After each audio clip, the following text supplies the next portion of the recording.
Marble land Tirur Changaramkulam. Tirur police line Ponmundam bypass റോഡിൽ police പിടിച്ചിട്ട വാഹനങ്ങൾ എത്രയും വേഗം എടുത്തുമാറ്റണമെന്ന ആവശ്യമായി നാട്ടുകാർ രംഗത്ത്. കാട് പിടിച്ച് ഇഴജന്തുക്കളുടെ വിഹാര കേന്ദ്രമായി ഇവിടെ മാറിയിട്ട് വർഷങ്ങളായി. പലതവണ വാഹനങ്ങൾ മാറ്റാൻ പരാതി നൽകിയെങ്കിലും ഇതുവരെയും ഒരു നടപടിയും ഉണ്ടായില്ല. ഇഴജന്തുക്കളുടെ ശല്യം രൂക്ഷമായ ഈ ഘട്ടത്തിൽ വളരെ ആശങ്കയോടെയാണ് പ്രദേശവാസികൾ കഴിയുന്നത്. മാത്രമല്ല, വിദ്യാർത്ഥികളടക്കം വഴി നടക്കുന്ന ഭാഗം കൂടിയാണിത്.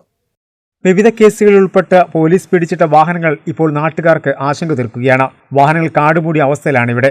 എന്നാൽ ഇപ്പോൾ വാഹനങ്ങൾക്കടിയിൽ ധാരാളം ഉഗ്രവിഷമുള്ള പാമ്പുകളുള്ളതായും പ്രദേശവാസികൾ പറയുന്നു. പലതവണ ഇത് ശ്രദ്ധയിൽപ്പെട്ടിട്ടുണ്ട്.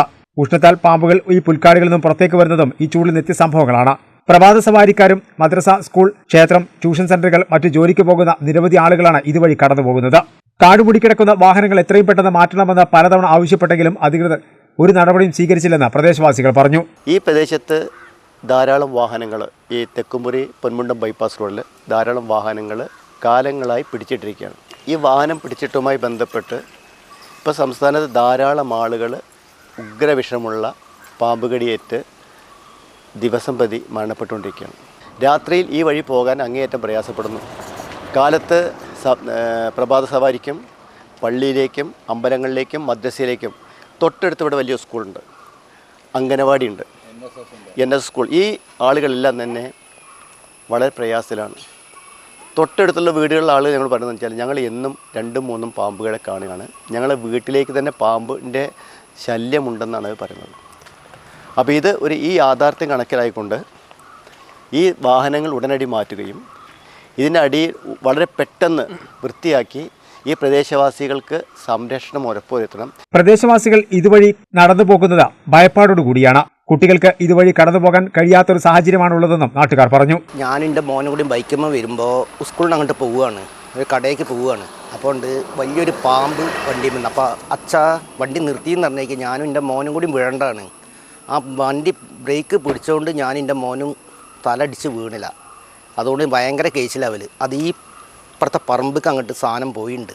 എത്രയും പെട്ടെന്ന് ഇവിടുന്ന് നമ്മളെ വീട്ടിൻ്റെ അവിടുന്ന് പോലീസ് ലൈൻ അവിടെ നിന്ന് ഇറങ്ങണേ പുല്ലാത്തറ വരെയുള്ള വണ്ടികളൊന്നും എത്രയും പെട്ടെന്ന് ഒഴിവാക്കി തരണം. യുദ്ധകാലാടിസ്ഥാനത്തിൽ ഈ വാഹനങ്ങൾ മാറ്റുകയും പ്രദേശത്തുള്ള പുൽക്കാടുകളും മറ്റും വെട്ടിത്തെളിയിച്ച പ്രശ്നത്തിന് പരിഹാരം കാണണമെന്നാണ് ഇവരുടെ ആവശ്യം. പോലീസ് ലൈനിൽ നിന്ന് NSS ഇംഗ്ലീഷ് മീഡിയം സ്കൂളിലേക്കുള്ള യാത്രയിൽ ഏറ്റവും കൂടുതൽ തടസ്സമുണ്ടാകുന്നത് ഈ വാഹനങ്ങളാണ്. സ്കൂൾ വാഹനങ്ങൾ, അതുപോലെ തന്നെ നാട്ടുകാരുടെ വാഹനങ്ങൾ കടന്നു പോകുന്നുണ്ട്. ഇതിനിടയിൽ തന്നെ ഈ വാഹനങ്ങൾക്കിടയിൽ ധാരാളം നായ്ക്കളുടെയും അതേപോലെ തന്നെ പാമ്പിൻ്റെയും നിരവധി ശല്യങ്ങളുണ്ട്. ഈ വാഹനങ്ങൾ എത്രയും പെട്ടെന്ന് ഇവിടുന്ന് മാറ്റി ജനങ്ങളുടെ യാത്രയ്ക്ക് ആവശ്യമായ ഒരു സുരക്ഷ ഒരുക്കണം. ഇത് വലിയൊരു അപകട ഭീഷണിയാണ് നിലനിൽക്കുന്നത്. അത് എത്രയും പെട്ടെന്ന് അത് നീക്കി തരണമെന്ന് അഭ്യർത്ഥിക്കുന്നു. നമ്മൾ പോലീസ് ലൈന് പലതിലും നല്ല വളരുന്നുണ്ട്, അങ്ങാടി വളരുന്നുണ്ടെന്ന് പറഞ്ഞാൽ നമുക്ക് ഈ സംഭവം ഭയങ്കര മോശമാണ്. കാരണം ഈ ഇവിടെ ഒന്നാമത് ചെറിയ കുട്ടികൾക്കൊക്കെ പോകാൻ പറ്റും. എല്ലാവരും പറഞ്ഞു, പേരൻ്റെ അടുത്തുള്ളവരൊക്കെ പറഞ്ഞു നായയുടെ ശല്യം ഭയങ്കര കൂടുതലാണ്. ഈ വണ്ടി ഇങ്ങനെ കൂട്ടി കിടക്കുന്നതുകൊണ്ട് ഇതിൻ്റെ ഉള്ളിൽ നായകളൊക്കെ പെറ്റി പെരുകി അത്യാവശ്യം നല്ല നായ്ക്കളാണ്. അതുപോലെ തന്നെ രാത്രി ഇപ്പോൾ ഈ സ്കൂളിലെ ക്യാമ്പൊക്കെ കഴിഞ്ഞ് വരുമ്പോൾ ഇരുട്ടായി വരുമ്പോൾ പലപ്പോഴും ഈ സ്ഥലങ്ങളിൽ ചിലപ്പോൾ വെളിച്ചത്തിന് കുറവുണ്ടാവും. അപ്പോൾ കാണാൻ ഓരോ പാമ്പ് ഇങ്ങനെ അയഞ്ഞു. 2-3 വട്ടം ഞാൻ തന്നെ നേരിട്ട് കണ്ടിട്ടുണ്ട് പാമ്പ് ഇങ്ങനെ ഫ്രണ്ടിലൂടെ പോണത്. അവർക്ക് ഓരോ പേടി ഉണ്ടാക്കല ഇതാണ്. അതുപോലെ തന്നെ ഇവിടെ NSSൻ്റെ സ്കൂളിലാണ്, അവിടെ ചെറിയ കുട്ടികൾ വരെ നടന്നു പോകുന്ന സ്ഥലമാണ്. അവ എന്തെങ്കിലും അപകടം ഉണ്ടായിട്ട് പിന്നെ മാറ്റിയിട്ട് ഒരു കാര്യമില്ല. അപ്പം അതിൻ്റെ മുന്നേ ഇതിനൊരു പരിഹാരം കണ്ടാൽ അത്രയും നന്നായിരിക്കും. രവിപ്പള്ളിയിൽ രജീഷ് കാടയിൽ, ബിനോജ്, മദൻ മോഹൻ, സോമസുന്ദരൻ, വി നന്ദൻ മാസ്റ്റർ തുടങ്ങിയവർ സംബന്ധിച്ചു.